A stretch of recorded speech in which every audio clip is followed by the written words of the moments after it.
Bueno, buenas tardes a todos, casi noches. La pregunta que más me están haciendo en las últimas 24 horas es si estoy nervioso. Hasta ahora he dicho la verdad, no lo estaba, y ahora también estoy diciendo la verdad, no lo estaba. Es cierto que juego en campo amigo. Lo primero de todo, quiero empezar dando las gracias a todos por venir. Deciros eso, que el agradecimiento que siento, la profunda gratitud de ver aquí, pues eso, familia, amigos, también podría decir que compañeros, que los hay, en honor a nuestra gran profesión, pero ante todo, sobre todo, tengo a todos los que estáis aquí como amigos. Bueno, quiero agradecer desde luego la presencia de alguien que creo que todos conocen muy bien, del prestigioso periodista de Manuel Marlaska, jefe de investigación de La Sexta, un sucesero de los de Zapatilla en la calle, y una persona que cualquiera que siga su trayectoria, como en mi caso y como es la de casi todos vosotros, entiende y sabe que el respeto y el cariño que transmite por nuestra profesión. Por tanto, tanto a nivel profesional como a nivel personal, pues te doy la bienvenida y muchas gracias, Manu. Antes de empezar el acto, o como parte del inicio del acto, los que me conocéis sabéis que me va a costar mucho ser breve, pero bueno, vamos a proyectar un pequeño trailer, un pequeño videoclip que he hecho para explicar un poco lo que es la novela, simplemente, y nada, y empezamos el acto.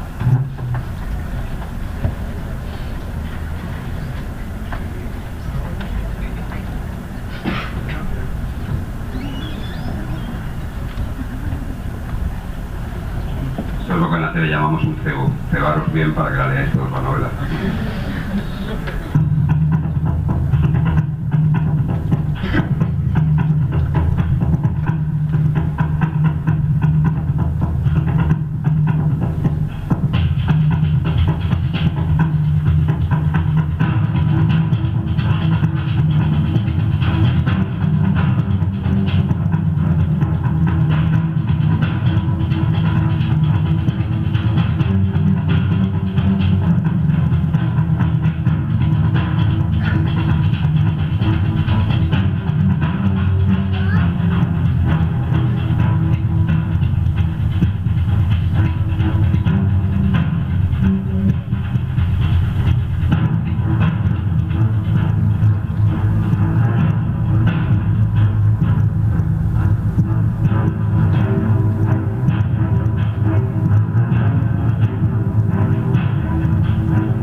Bueno, en primer lugar, como ha dicho Rubén, muchísimas gracias a todos por haber venido. Gracias especiales a él por varias razones. La primera, por invitarme y por permitirme leer su libro cuando todavía era un manuscrito y cuando todavía eran un montón de folios. Tuve el privilegio de poder leer la novela antes de que estuviese impresa. Y por supuesto por invitarme a esto, porque para mí, yo siempre digo que me crecieron los dientes en la redacción de un periódico, porque mi padre se dedicaba a periodista, y después me empezaron a salir canas en comisarías de policía, en brigadas, en comandancias de la Guardia Civil, porque he hecho toda mi carrera, los últimos 27 años de mi vida, que son los que llevo trabajando, los que llevo de servicio, pues los he pasado básicamente entre policías, también con la Guardia Civil, pero básicamente entre policías, ¿no? Con lo cual para mí es un doble privilegio estar aquí. Yo creo que la selección natural no solo existe para que sobrevivir, para que sobrevivamos o para que sobrevivan algunas especies, sino que la selección natural también es muy importante a la hora de que se encuentre la gente. Rubén es inspector de policía, escribe novelas negras, yo me dedico a lo que me dedico, soy devorador de novelas negras, por lo cual era bastante probable que en un punto u otro nos encontrásemos, ¿no? Esto de las redes sociales facilita mucho los encuentros y en este caso nos encontramos así, a través de algún amigo común que tenemos. Y tuve la ocasión de dar primero con Meros Indicios, que es un blog maravilloso que recomiendo y que he recomendado ya de hecho y que seguiré recomendando porque de verdad es un blog magnífico, magníficamente escrito, con temas muy interesantes y que los que uno aprende. Si hay algo muy bonito en mi profesión y si hay algo que aprecio en mi profesión es la infinita capacidad de aprender que tenemos los periodistas, ¿no? Probablemente si yo no me hubiese dedicado al periodismo no habría aprendido todo lo que he aprendido, porque tienes que estar abierto, tienes que ser una especie de esponja cuando ejerces esta profesión, tienes que abrir los ojos, abrir las orejas para ver, para escuchar y luego para poder contar de la manera más próxima a la realidad y a la verdad, ¿no? Que es lo que es simplemente eso, mi trabajo. Gracias a esa capacidad de aprender y gracias a esa curiosidad, pues uno topa con gente como Rubén y topa con el trabajo de Rubén, ¿no? Me dio su novela, me dejó leerla, yo empecé a leerla con el escepticismo porque además me lo pidió él, me dijo léela con el mayor sentido crítico, no tengas piedad, no tengas compasión, y bueno, así me puse en plan Rottenmeier a leerla un poco con el rotulador rojo a ver si sacaba algún fallo, y lo cierto es que quedó casi sin usarlo, luego no te mandé las correcciones, pero bueno, quedó casi sin usar el rotulador rojo porque la verdad es que es una novela que me encantó. Y sobre todo me enamoré de algo, bueno, me enamoré de varias cosas de esta novela. Me enamoré de varios personajes de los que os hablaré luego, que me parecen unos hallazgos literarios extraordinarios. Y me gustó mucho, y luego, si os parece, hablaremos y yo les preguntaré unas cuantas cosas a Rubén, que tengo dudas, y en vez de preguntarlas en privado, se las pregunto delante de todos vosotros para que se retraten. Me gustó mucho cómo refleja, cómo hace casi una autopsia del trabajo policial. Yo que soy un devorador de novelas negras, que llevo muchos años leyendo novela negra, cuando lees novela negra, sobre todo hecha aquí, fabricada aquí en España por autores españoles, salvo excepciones como Lorenzo Silva, por ejemplo, que es una excepción, se suele caer en los mismos arquetipos, en los mismos tópicos casi, que nos trae siempre el cine o la televisión del trabajo policial, ¿no? Un día un inspector de policía de Madrid me dijo: en España es imposible que hagamos una serie policíaca porque nuestro trabajo, el 90% del tiempo, es tremendamente aburrido. Lo único que hacemos es hacer escritos para que el juez nos autorice a hacer algo que no nos autoriza y volver a pedir lo mismo de otra manera para ver si nos autoriza, y lo siguiente que hacemos es estar con unos auriculares pegados a unos teléfonos en el que el 90% del tiempo no pasa nada. Está hablando el malo con su novia, bueno, y es verdad, el trabajo de la policía, gran parte del trabajo policial y de investigación es bastante aburrido, ¿no? Sin embargo, Rubén ha sabido radiografiar perfectamente desde SITEL, el trabajo de policía científica, una inspección ocular, el trabajo del GEO incluso, y lo he mirado con una mirada muy rigurosa, con una mirada muy crítica, buscando precisamente el patinazo, y no ha habido manera de sacárselo. La verdad es que en ese sentido es una novela absolutamente fiel.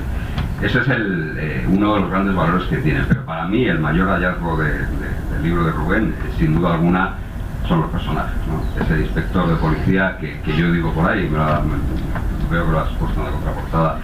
Silvio Tanco es un perdedor en el lugar en el que está, en un lugar en el que suelen estar héroes, en un lugar destinado para los héroes. Bueno, pues allí Rubén ha colocado a un personaje, a Silvio, que es un perdedor, que es un antihéroe, ¿no?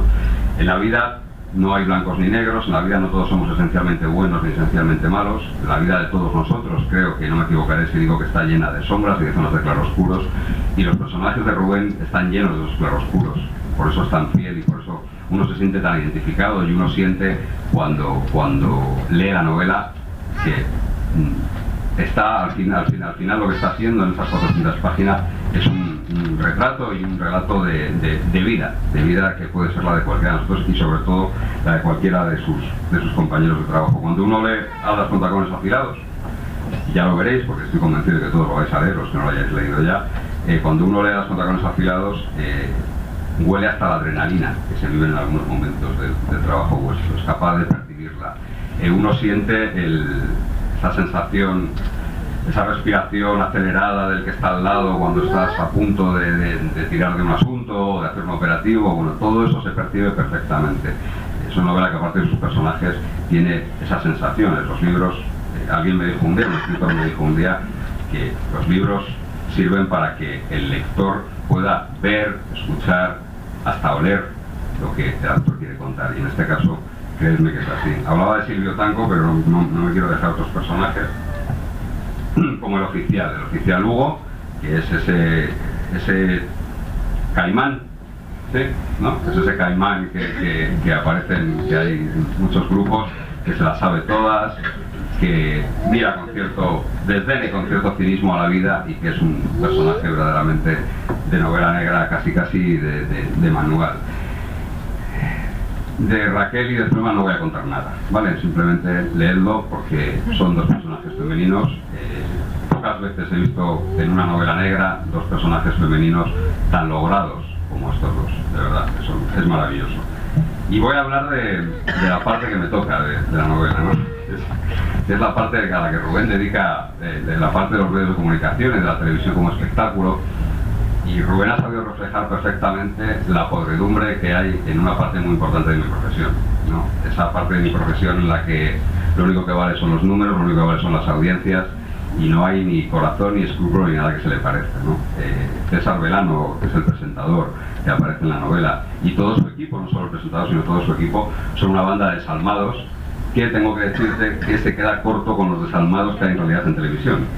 Créeme que se queda bastante corto, ya hablamos tú y yo un día, te documento, pero esa parte la refleja perfectamente, ¿no? Como por la audiencia hay que hacer de todo, como hay que plegarse a cualquier cosa. No voy a destripar la novela ni mucho menos, pero enmarcar a un asesino en serie en un programa de adivinación de televisión, creo que solo una mente diabólica como la de Rubén puede hacerlo.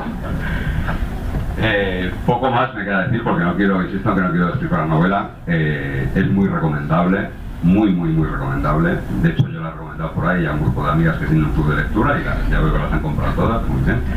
Y quiero que disfrutéis de ella, y quiero, sobre todo, luego hablaremos un poco con Rubén de cómo es compatible el trabajo que él tiene con todo lo que exige y con todo lo que exprime y con todo lo que seca personalmente una narración de 400 páginas con todo lo que ello conlleva. Le voy a dar la palabra al protagonista del día para que cuente lo que quiera, y luego, si te parece, dialogamos un poco y te hago ahí un interrogatorio. ¿Vale? Te tomo declaración. ¿Vale? Muchas gracias, Manu. Bueno, nada. La última de las sensaciones que tengo, aunque os parezca mentira, es que he venido aquí a hablar de mi libro. Porque claro, yo estoy acostumbrado, se lo comentaba Manu, ¿no? Claro, yo estoy acostumbrado a hablar en público, a dar clases, como el resto de mis compañeros que están aquí. Eso no es problema, pero claro, al fin y al cabo transmites una información, transmites unos procedimientos, pero no hablas de ti mismo. Al fin y al cabo es difícil hablar de uno mismo, porque claro, pues decía Gabriel García Márquez que el escritor escribe el libro para explicar a los demás lo que no es capaz de explicarse a sí mismo, y esa es la sensación que yo tengo cuando escribo. Empecé ya con el blog, porque hay gente que me dice a veces: oye, me ha pasado esto, ¿por qué no escribes un artículo sobre esto? Me digo, porque no se me ocurre nada. No en cuanto a la inspiración, porque aquellos que se dedican a la literatura, que bucean un poco en la tramoya, en el andamiaje de la literatura, saben que no es una cuestión de inspiración en absoluto. Puedes tener una idea y todo lo demás es transpiración. Son muchas horas de cortar, corregir. Es una tarea bastante difícil. Entonces, yo, cuando la gente me dice: ¿por qué no escribes sobre esto?, digo: es que no se me ocurre nada. Cuando yo escribo sobre algún artículo, o en este caso cuando escribí la novela, es porque, como creo que le pasa a cualquier escritor, tiene una pulsión dentro, tiene algo dentro, y hasta que no lo echa fuera no se queda a gusto, dicho vulgarmente. De manera que bueno, tuve una idea. La idea original se basaba en mi cada vez más acentuado escepticismo. Entonces yo leía informaciones, veía los programas estos de evidencia nocturna, y me llamaba la atención la capacidad de manipulación de la gente que tiene ese tipo de programa, y el pasivo, o a ser su contrario, como se dice en derecho, el escaso criterio que tienen algunas personas, respetando por supuesto sus creencias, para dejarse engañar por ese tipo de programas. Esa fue la idea argumental, que evidentemente no puede rellenar más de 400 páginas. A partir de ahí, sobre esa idea, se construye, se destruye, se vuelve a construir, y bueno, pues ese es el resultado de casi 3 años de tarea difícil. Adelanto un poco lo que me comentabas, Manu, porque también el tema del trabajo, ¿no? Dice, bueno, ¿cómo es compatible tu trabajo? Ya sabéis que hasta los miembros de la UIP somos funcionarios públicos. La gente, claro, sí, técnicamente somos funcionarios. Los que nos conocen, que no somos solamente nosotros, no nuestras familias, que nos conocen porque sufren mucho más que lo que nosotros sufrimos, saben que no tenemos horario. Cada vez que yo pienso en alguna escena, cuando yo leo esta novela, yo veo palabras que me recuerdan a una habitación de hotel en Albacete, a una cafetería de Melilla. Claro, a lo largo de 3 años lo he escrito cómo, cuándo y dónde he podido. Yo me levantaba a las 5 de la mañana para escribir, para entrar a las 7 de la mañana y marchar para el trabajo. Es decir, ¿cómo es compatible? Porque esa pulsión, esa pasión que es la literatura, pues puede más que... no puede más, sino que sí, puedes encajarla con tu trabajo, y puede más que el desánimo, que la pereza o que la desgana.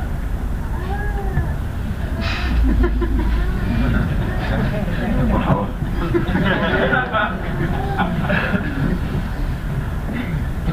Te voy a preguntar cuál fue la idea inicial. ¿De qué escena arranca tu novela? Porque siempre se preguntan a los escritores. ¿Tenías al principio, tenías al final, tenías un personaje? ¿En tu caso cuál fue?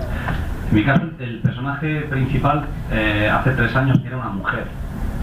O sea, no era Silvio, sino Silvia. No, tampoco no tenía nombre, por eso mismo era una mujer.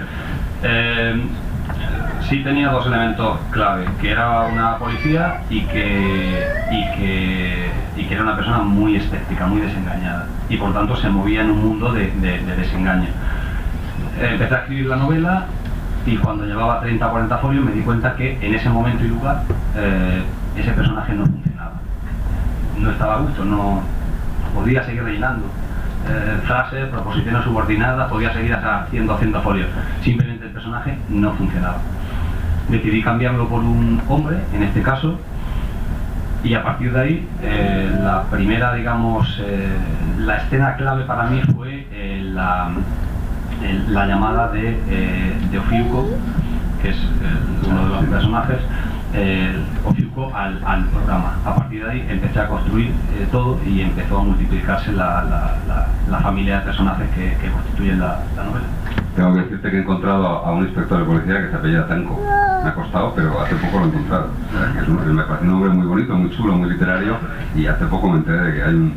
ya no es inspector, porque sacó la empresa privada, pero un tipo de la UNED central que se apellidaba Tanco. Pues en este caso, fíjate, a título de curiosidad, el nombre de Silvio Tanco vino ni más ni menos porque una buena amiga de mi mujer y de mí, su hijo tuvo un hijo, y sus apellidos eran Silva Tanco.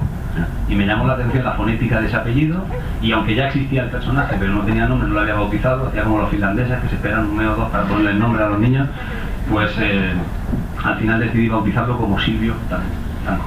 Tienes un personaje y tienes esa llamada, esa primera llamada. Van creciendo los personajes a lo largo del proceso de escritura. Tú les vas colocando en distintos escenarios. La línea argumental la tienes ya definida. Dime cómo se trabaja eso, cómo lo has trabajado. En el blog que tú has mencionado antes, que es el blog de Meros Indicios, digamos, inauguré una sección que llamé Anatomía de una novela, la cual, cuando ya llevaba varios meses escribiéndola, pues desarrollaba unos capítulos explicando el proceso de escritura de esta novela en particular. El primero de esos capítulos de Anatomía de una novela se llamaba El esbozo, porque la teoría la tenía clara, y me arrepentí de no haber hecho un mejor esbozo en su momento. El esbozo es, pues eso, la línea, la arquitectura, el andamiaje sobre el cual luego vas a construir el resto de historias. El esbozo en principio, cuando inicié la novela, era muy simple y pretendía hacerlo complicado. Y no funcionó.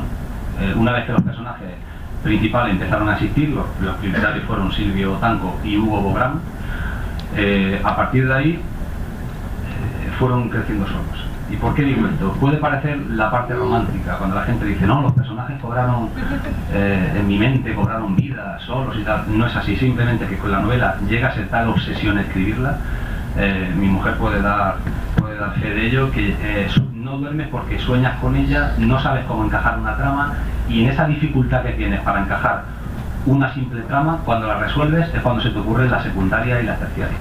Todo lo demás es ir encajándolas con mayor o menor fortuna. Antes apuntaba yo como gran hallazgo de la novela unos cuantos personajes, aparte de ese inspector de Silvio Tanco, el caimán Hugo, las dos chicas, Lola y Raquel. ¿Están por aquí alguno de los...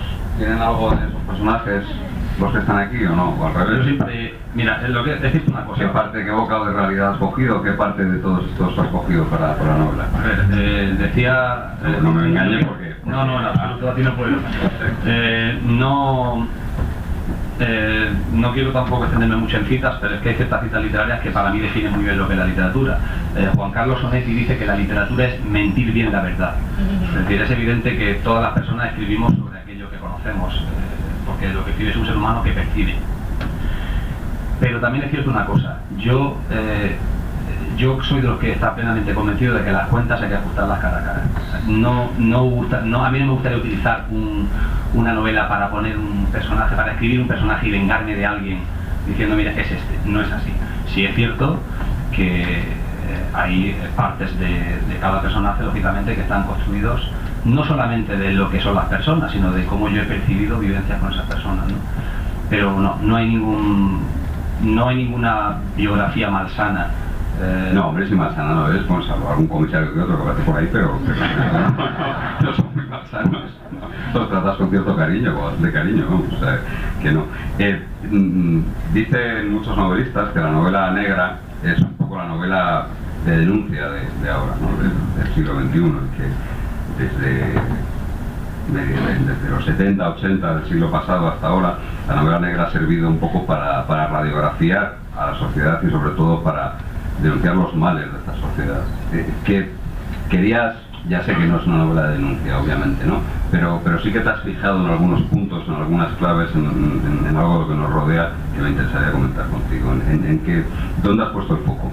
A ver, son varios focos. Lo que es cierto es que lo que distingue, yo en principio empecé a escribir una novela policíaca y acabó siendo negra. La diferencia, pues que efectivamente la policíaca es una línea argumental que ha habido desde los clásicos de Sherlock Holmes hasta, es decir, hay se comete un crimen, un delito, y el protagonista, bueno, pues hay una línea argumental más o menos primaria y tiene que resolverlo. Cuando entramos en novela negra ya implica no ese factor de denuncia, efectivamente, pero sí el que ya reflejas o escribes, desarrollas los conflictos internos que tienen los personajes. Para mí era imposible escribir algo en la cual un personaje existiera pero no tuviera vida. Por eso es lo que tú dices, es un antihéroe.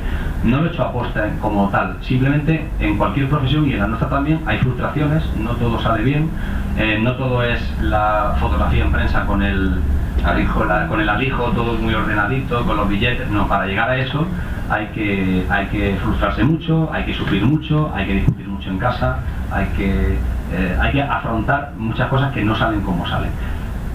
Todo ese tipo de conflictos afectan a los personajes, de manera profesional, que son los que tiene Silvio Tanco, pero también de manera personal, que también son los que tiene Silvio Tanco y otros personajes, que no vamos a desvelar más. Por lo tanto, la idea fundamental que yo perseguía al escribir la novela era, por un lado, el trabajo policial, por un lado, el vehículo para argumentar ese trabajo policial, que era la ciencia enfrentada o confrontada más bien con la pseudociencia y con la religión, y por otro lado es inevitable que los conflictos humanos de todo el abanico de personajes que pueblan Hadas con tacones afilados. Has hablado de tus enloquecidas rutinas de trabajo para llevar a buen puerto esta novela, pero uno es capaz de aislarse, o sea, uno es capaz de meterse en lo que exige la construcción de una novela pese a estar en Lilla, en Albacete, en la Junquera, ¿eres capaz de... ¿Cómo haces eso? No siempre eres capaz. A ver, si no eres capaz nunca, no escribas, o mejor aún, no estés en la unidad de intervención policial. Como parte del trabajo, evidentemente hay momentos en los que planificas escribir y no puedes porque te salta el WhatsApp o hay cambios, algunos de aquí saben bien de lo que estoy hablando, pero sin embargo hay otros momentos en los cuales, bueno, pues como todo en la vida, hay momentos en el que tienes que aprender a hacer compartimento estanco en tu mente, si no te volverías loco, para la familia, para las reuniones, para relajarte. Y hay gente que se relaja corriendo, hay gente que se relaja saliendo en bicicleta, y yo pues me relajo, en cierta manera me relajo escribiendo. Por lo tanto, pues sí soy capaz, no tantas veces como me gustaría, pero sí soy capaz de concentrarme en la literatura, claro. ¿De dónde sale el padre Larrea? El padre Larrea, ¿de dónde sale? El padre Larrea es un sacerdote quizá al uso, en el sentido de que hoy en día la visión del sacerdote está muy alejada de ese clasicismo, del nacionalcatolicismo que teníamos o de años o de siglos más atrás. Es un sacerdote integrado, es un sacerdote que tiene una bonomía, tiene una bondad hacia los seres humanos, pero también es un sacerdote que tiene muy claro lo que es y tiene muy claro quién es Silvio. No está construido sobre una persona real. Sí es cierto que está construido sobre arquetipos de personas reales. Es esa parte que tú has dicho, ¿no? De que esta novela ni todos los buenos son buenos ni todos los malos son malos, pero no en esta novela, en la vida. Otra cosa es que se atrevan o no se atrevan, o nos atrevamos o no a confesarlo. Sí, te lo preguntaba porque sorprende lo bien construido que está el personaje, siendo de un mundo aparentemente tan alejado de ti, que construyas a un oficial de policía bien, pues hombre, haría bueno, pero... Por confesarte ahora algo, que la gente se ríe porque los que me conocen lo saben bien. Tengo que decirte con mucho orgullo que pese a mi escepticismo, mi padre, Manuel Sánchez, aquí presente, pues fue 24 años sacerdote. Ah, sí. Cuidado que el padre Larrea no está basado en mi padre, eso es importante decirlo. Bueno, prefiero pensar que no. Pero en fin, el mundo de la religión, como creencia, pero también el mundo de la religión como cultura, que esto es importante matizarlo, es algo que me ha tocado muy de cerca. Mi padre me ha dado, mis padres, pero bueno, desde el punto de vista del sacerdocio, mi padre me ha dado una gran educación, me ha dado mucha libertad, me ha enseñado, y parte del amor por la literatura, e incluso uno de los artículos del blog, que es Solo un mercenario, está dedicado a él, me ha dado mucho de conocer pues la religión y el contacto del ser humano desde el punto de vista, insisto, de la creencia, pero también de la cultura. Y ese choque que planteas entre la religión y la pseudociencia o la pseudoreligión que aparece en el infame programa de César Vano, probablemente sea en lo que más te ensañas, ¿no? Es en lo que pones más, hay más pasión, en lo que, bueno, eso, te encabronas, perdón. Sí, a ver, para que cada personaje en la vida real no, pero en la literatura, para que los personajes se entiendan, como hay muy pocos matices, los personajes tienen que hablar muy alto, tienen que estar bien definidos, tienen que dejar clara, tienen matices, ya lo hemos dicho, pero evidentemente el rol, el arquetipo tiene que estar bien definido, en mi opinión. Me centro en eso porque, insisto, una de las líneas argumentales de la novela era, y eso es cosecha propia, que tan respetable es el que tiene sus creencias. Evidentemente no todas las creencias son respetables, aquellas que pasen por encima de la vida, de la integridad de las personas, de la libertad, pero como creencia todas son respetables, pero también son respetables otro tipo de creencias, entre las cuales es no tenerlas. Pero hay una gran diferencia, que es lo que pretendo plasmar en la novela. Los diálogos de Silvio con el sacerdote son diálogos mucho más respetuosos. ¿Por qué? Porque simplemente nadie ofende a nadie. El sacerdote es católico, Silvio no lo es. El infame programa de César Velano, que tú has comentado, en el cual se utiliza una pseudociencia, es decir, una creencia, algo que está fuera del método empírico, para estafar, para engañar y para perjudicar a las personas, eso evidentemente mi personaje habla por mí y lo atacó frontalmente. Me sorprende que los incluso los vieses, porque duermen mal o algo, tienes insomnio. Para escribir hay que documentarse.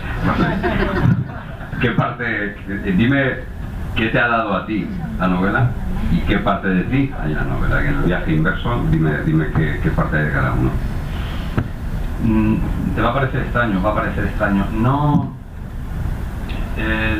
El otro día puse en Twitter una frase igual de que decía, decía algo así como que todas las personas somos contadores de historias, todos, de un modo u otro todos contamos historias, lo que pasa es que algunos no alcanza para encuadernarlas, pero es decir, todos somos contadores de historias, por lo tanto, digo te parecerá extraño porque yo no mido mi actividad literaria por un libro, por muchos motivos, porque el libro puede haber salido mejor, peor, no hay mayor crítico que yo mismo, no... lo que me aporta a mí no es un libro, es la literatura en general. Este ha sido el primer libro, pero hay artículos, hay escritos que nadie conocerá. Eso es lo que me aporta a mí lo que me aporta el libro, que es lo que me aporta la literatura. Es decir, esa pasión que incluso cuando no tengo tiempo o incluso no me apetece, porque repito, no es una inspiración, hay que levantarse todos los días a las 6 o a las 7 de la mañana para escribir, te apetezca o no te apetezca. Y cuando tienes 100 folios escritos te das cuenta que solo 10 valen, los otros 90 no valen para nada. Los rompes y tan amigos. Eso en cuanto a lo que me aporta a mí el libro. ¿Qué me aporta a mí? O sea, ¿qué le aporto yo a la novela? Pues eso, vivencias, cosas que puedo contar de una manera que sale mucho más, es mucho más factible contarlas ahí que no intentar contarlas persona a persona. Yo le he aportado cierta experiencia, le he aportado vivencias y evidentemente también le he aportado una gran dosis de imaginación. Ya luego el lector que determine en qué porcentaje está cada uno. ¿Tenías algún, no sé si llamarle modelo, pero qué lees habitualmente? Ahora hay una cosa que me preocupa mucho y es que por las cuestiones tanto laborales como por proyectos personales últimamente escribo mucho y leo poco, porque no tengo tiempo, y eso es un problema, porque cuando el escritor deja de ser lector es un problema, como cualquier disciplina. Si no lees, no vas a saber escribir. Es que leo de todo, o sea, ahora estoy leyendo El Quijote en versión clásica, va a parecer un poco, pero es que me dio por ahí, o sea, es que me lo regalaron hace 10 años, 2 tomos así de gordos, y dije, voy a empezar a leerlo. He leído autores clásicos, evidentemente leo autores modernos, pero también leo ensayos o leo revistas o leo cosas mucho más. La gente a veces me dice, ¿qué haces con...? Alguno me dice, oye, ¿y tú lees eso? Digo, ¿y por qué no? Hay que leerlo todo, no todos son los documentales de la 2. Es decir, hay que leer de todo. Entonces leo bastantes autores clásicos y modernos. Sí es cierto, insisto, que reconozco que últimamente yo veo a compañeros míos que los tengo aquí delante, que me da envidia porque son habilísimos lectores, que cada vez que se cambiaban en el vestuario dejaban el libro, el ebook, y yo decía, joder macho, yo últimamente no tengo tiempo para leer tanto, pero bueno, es cuestión de saber otra vez compartimentalizar e intentar volver a recuperar ese tiempo para, una vez ya, con perdón, parido este proyecto, pues volver a recabar, volver a esa afición que es no solamente la escritura, sino también la lectura. ¿Y no eres lector por lo que veo monotemático, de novela negra o de...? No, es que no creo en los géneros. El otro día estaba en Barcelona y me dijeron unos compañeros del gabinete de prensa, me dijeron, oye, pues todos los años hacemos aquí una feria de la novela negra, de Barcelona Negra. El año que viene, dice, ahí se invitan a autores amateur. Dice, si quieres podemos moverla a ver si te invitamos. Y dije, es que yo no soy un experto en novela negra. He leído novela negra, pero leo muchísimas cosas. Es decir, no soy experto en ninguna de ellas. Quiero decir, no creo en ser un especialista en un género. Al menos ahora, dentro de 20 años, pues ya veremos si me especializo o no. Es una pregunta que yo sé la respuesta, pero no sé si todo el mundo lo sabe. La segunda novela, háblame de ella, ¿no? Pues evidentemente está en fase de esbozo, de mucho esbozo. Bueno, pues va a haber como parte así, como tintes de la novela, va a haber policías. Te voy a decir lo que hay. Va a haber un sicario, un asesino a sueldo que a la vez es un pianista de jazz. Va a haber una psicóloga clínica que es hija de un diplomático árabe, y va a haber terrorismo islámico.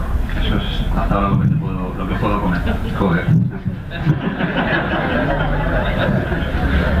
Me gustaría que abrir esta conversación a vosotros, a ver si alguien tiene... Aunque veo que todo el mundo se lo sabe todo ya de Rubén, pero bueno, a ver si cualquiera tiene una duda, algo que preguntar, algo que plantear, me encantaría escucharos. Me encantaría.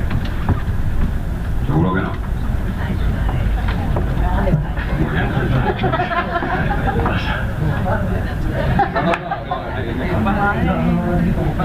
Voy a hacer una aclaración, porque ha salido un sacerdote. Yo soy sacerdote, casado, con la iglesia y con 2 hijos, que son estupendos. Es que sale mucho en la tele, es cura. Es cura. Y eso no es verdad. El cura, el sacerdote, es siempre, eternamente sacerdote. ¿Estamos? Es más, hay el código aprobado por el Papa dice. Lo que pasa es que los obispos le dan miedo que diga la gente, que es lo que pasa. El código dice que si un sacerdote está imputado, si se ha dado la sentencia, por cualquier causa le pide un sacramento y tiene obligación de darlo. Y están peratados. Ahora, si no se ha dado la sentencia todavía, por cualquier causa le pueden pedir un sacramento y tiene obligación de darlo. Fíjense ustedes, de modo que excuras nada. Somos sacerdotes dispensados. Yo estoy dispensado y bien casado. Ahora soy organista de la iglesia. Sé tocar muy poco, pero me apaño bien con los cantos de la iglesia.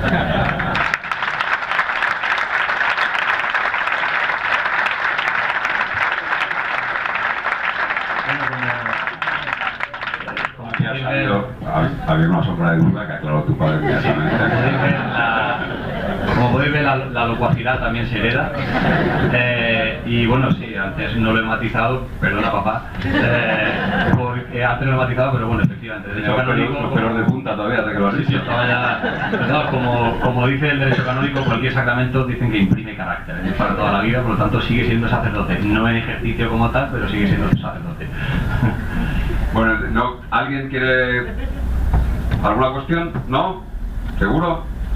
Bueno, cierra, maestro. Quiero...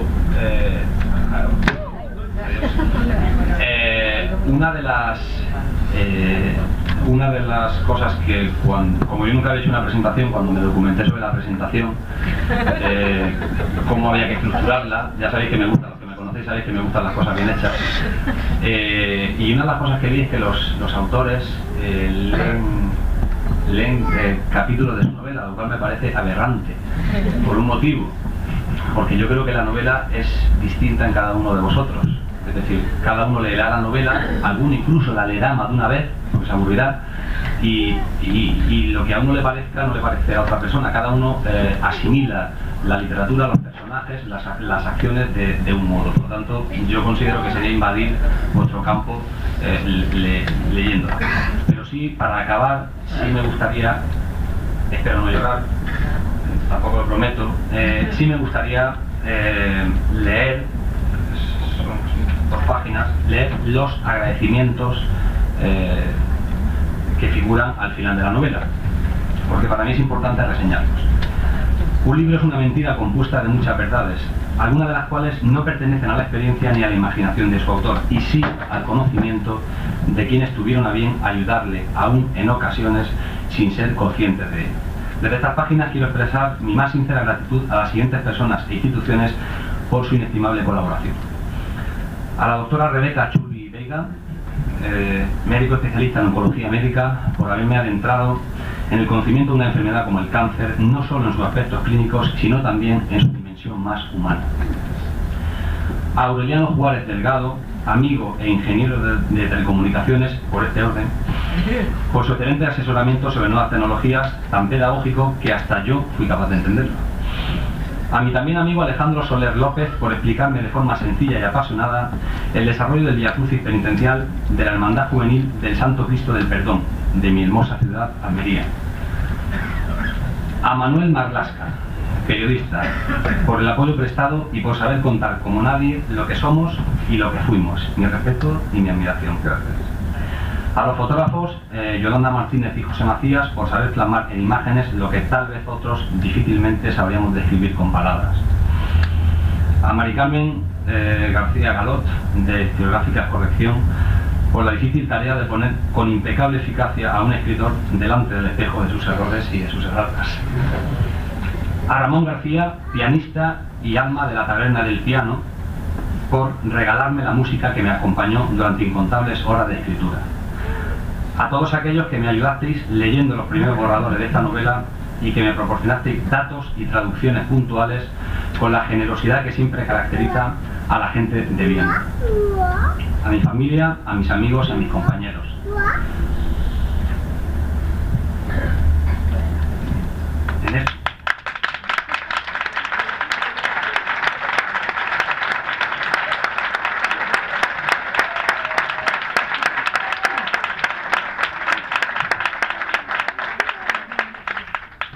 En este caso, pues entusiasta apoyo, porque si tuviera que definir con palabras cuánto les debo, no habría libro capaz de soportar tal cantidad de páginas.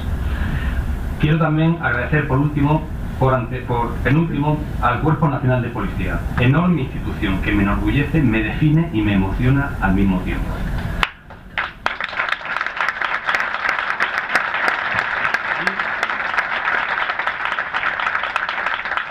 Y por último, que es en primer lugar, la dedicatoria principal, que podéis leer toda la primera página de la novela, y está dedicada a mi mujer, a Yolanda.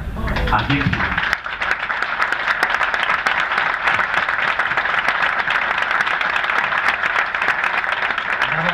Daros las gracias de verdad de corazón a todos por venir, a todos, absolutamente a todos por venir.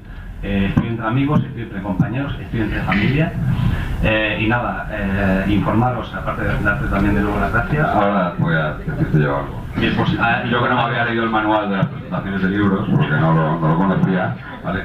No pensaba leer nada, pero sí que quiero compartir con vosotros porque, bueno, algunos sabéis, ya lo contaba antes, a lo que me dedico a contar historias de policías y de malos y eso, y para mí es un orgullo estar entre vosotros y compartir estas horas.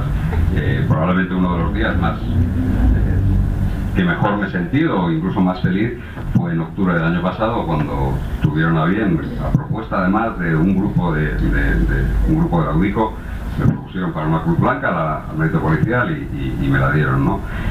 Y cuando alguien como Rubén te escribe esto, voy a poner la cabeza.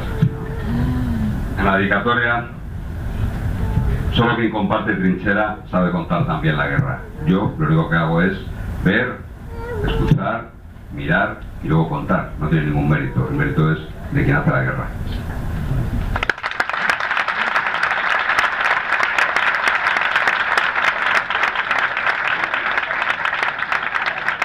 Bueno, pues ahora se va en la sala anexa que tenéis aquí a mi derecha, a vuestra izquierda, se va a dar un pequeño catering al cual estáis todos invitados, faltaría más.